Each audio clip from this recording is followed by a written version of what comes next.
5 नहीं, 10 नहीं। क्या आपने कभी किसी को एक साथ 50 से 100 रसगुल्ले खाते देखा है?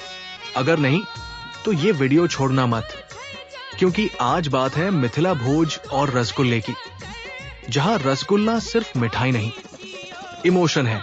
लोग बहस करते हैं, रसगुल्ला बंगाल का है या ओडिशा का, लेकिन असली रसगुल्ला प्रेमी तो मिथिला में बसते हैं।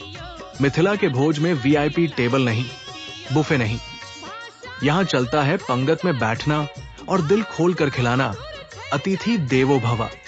और सबसे मजेदार बात, यहां रसगुल्ले पीस में नहीं, बाल्टी भर भर के परोसे जाते हैं।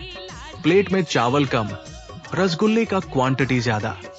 शहरों में लोग 2 रसगुल्ले खाकर कहते हैं, ओह गॉड, टू मच शुगर। और यहां बुजुर्ग और नौजवान 20-30 रसगुल्ले ऐसे खाते हैं जैसे स्टार्टर हो।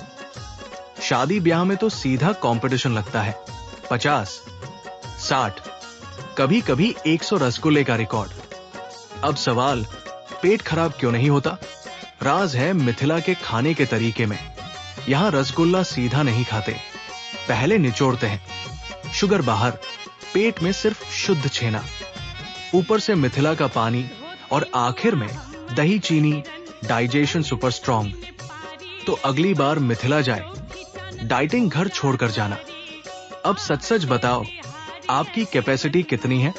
10 या 50? कमेंट करो और उस दोस्त को टैग करो जो ये चैलेंज ले सकता है। अपन मिथिला, अपन कल्चर, पहचान, परंपरा और गौरव।